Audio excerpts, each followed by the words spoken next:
Daily pushups, pullups, dips करते हो, फिर भी प्रोग्रेस जीरो। मिरर में देखकर लगता है मैं मेहनत तो कर रहा हूँ पर स्ट्रेंथ क्यों नहीं बढ़ रही। यही सवाल हर बिगिनर के माइंड में आता है, लेकिन ट्रूथ ये है कि तुम वीक नहीं हो, बस गलत डायरेक्शन में एनर्जी वेस्ट कर रहे हो। आज के वीडियो में हम डीपली समझेंगे कैलिस्थेनिक्स में वीकनेस का असली रीजन क्या है और नेचुरली कैसे फिक्स कर सकते हो। So make sure watch till the end.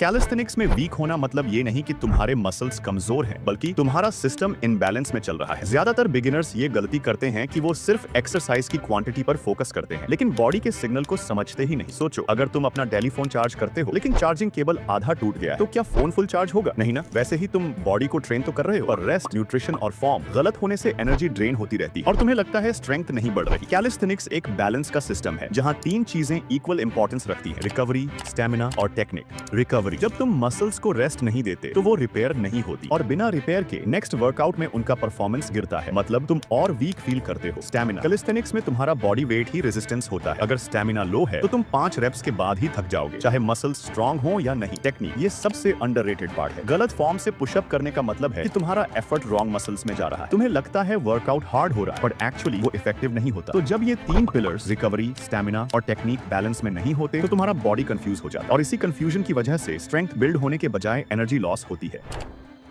Beginners का सबसे बड़ा ट्रैप होता है over training. Daily pushups, dips, pullups, squats बिना एक दिन का ब्रेक लिए। तुम्हें लगता है जितना ज्यादा वर्कआउट करोगे उतनी फास्ट स्ट्रेंथ बढ़ेगी, लेकिन रियलिटी बिल्कुल उल्टा है। एक सिंपल कॉन्सेप्ट समझो, वर्कआउट मसल्स को तोड़ता है, रेस्ट उन्हें बनाता है। जब तुम ट्रेनिंग करते हो मसल्स के अंदर माइक्रोस्कोपिक टीयर्स बनते हैं, और जब तुम सो रहे होते हो या रेस्ट डे लेते हो बॉडी उन टीयर्स को रिपेयर करके उन्हें और स्ट्रॉन्ग बनाती है। अगर रेस्ट नहीं दोगे तो मसल्स को रिपेयर का टाइम ही नहीं मिलेगा। रिजल्ट, बॉडी फैटिग में चली जाती है, टेस्टोस्टेरोन लेवल गिरता है और तुम्हारा नर्वस सिस्टम ओवरलोड में चला जाता है। यही रीजन है कि 5 से 6 दिन लगातार ट्रेनिंग के बाद तुम्हें लगता है स्ट्रेंथ कम हो गई या पुशअप्स पहले जितनी स्मूथ नहीं हो रही। एक और चीज समझो, कैलिस्थेनिक्स में हर मूवमेंट प्योर कंट्रोल और कोऑर्डिनेशन पर डिपेंड करता है। अगर तुम्हारा बॉडी टायर्ड है तो कोऑर्डिनेशन खराब होता है, इसका मतलब तुम्हारा फॉर्म बिगड़ता है और इंजरी का रिस्क बढ़ता है। तुम्हें लगता है रेस्ट लेने से प्रोग्रेस स्लो हो जाएगी, पर असली ग्रोथ रेस्ट के दौरान ही होती है। जैसे सीड को पानी देने के बाद उसे सनलाइट और टाइम चाहिए ग्रो करने के लिए, वैसे ही मसल्स को भी रिपेयर और अडेप्ट होने के लिए रेस्ट चाहिए होता है। तो अगर तुम्हें कैलिस्थेनिक्स में स्ट्रॉन्गर बनना है तो अपने वर्कआउट प्लान में रेस्ट को ट्रेनिंग का हिस्सा समझो, ना कि ब्रेक।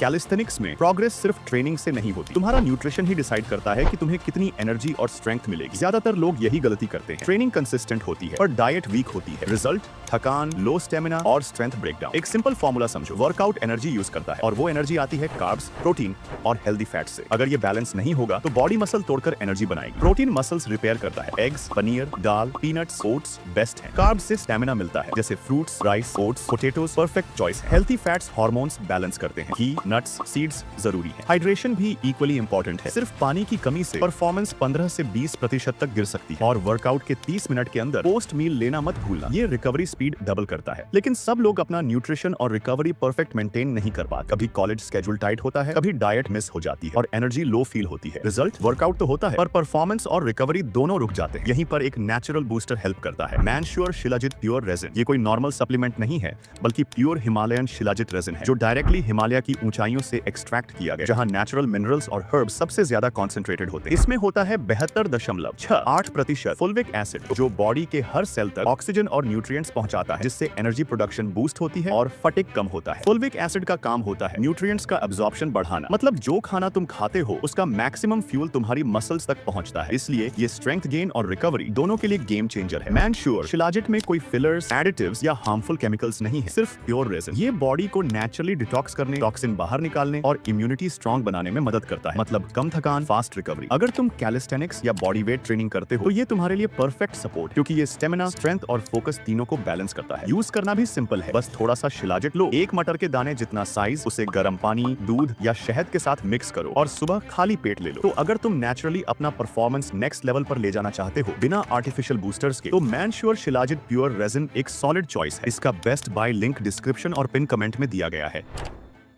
कैलिस्थेनिक्स एक कंट्रोल का गेम है। स्ट्रेंथ तब आती है जब तुम्हारा बॉडी और माइंड एक रिदम में काम करे, लेकिन बिगिनर्स की सबसे कॉमन मिस्टेक होती है रॉन्ग फॉर्म और वार्म अप स्किप करना। ज्यादातर लोग रेप्स काउंट करते हैं, मूवमेंट नहीं। उन्हें लगता है 20 पुशअप्स कर लिए मतलब स्ट्रॉन्ग बन गए, पर अगर वो 20 पुशअप्स गलत फॉर्म में हुए तो वो सिर्फ एनर्जी वेस्ट है, प्रोग्रेस नहीं। जब तुम रॉन्ग फॉर्म में एक्सरसाइज करते हो तो लोड मसल्स के बदले जॉइंट्स और लिगामेंट्स पर पड़ता है। मसल्स ग्रो करने के बजाय तुम्हारा बॉडी उन्हें प्रोटेक्ट करने में एनर्जी लगाता है। इससे तुम्हारी स्ट्रेंथ स्टैग्नेट हो जाती है और इंजरी का चांस बढ़ जाता है। अब बात करते हैं वार्म अप की। वार्म अप एक स्मॉल स्टेप लगता है, और एक्चुअली ये तुम्हारा परफॉर्मेंस बूस्टर है। 5 से 7 मिनट का प्रॉपर वार्म अप तुम्हारा ब्लड फ्लो बढ़ाता है, जॉइंट्स में ल्यूब्रिकेशन लाता है और मसल्स को ऑक्सीजन रेडी करता है। जब मसल्स वार्म होते हैं तो वो ज्यादा फ्लेक्सिबल और रिस्पॉन्सिव हो जाते हैं। साइंटिफिक रिसर्च के हिसाब से वार्म अप करने से स्ट्रेंथ आउटपुट में 10 से 15% इंप्रूवमेंट आता है। मतलब अगर तुम नॉर्मली 15 पुशअप्स करते हो तो वार्म अप के बाद तुम सेम एनर्जी में 17 से 18 पुशअप्स कर सकते हो। तो नेक्स्ट टाइम जब भी वर्कआउट स्टार्ट करो, ये मत सोचना कि warm up waste of time है। याद रखो, वार्म अप ही तुम्हारे परफॉर्मेंस की फाउंडेशन है।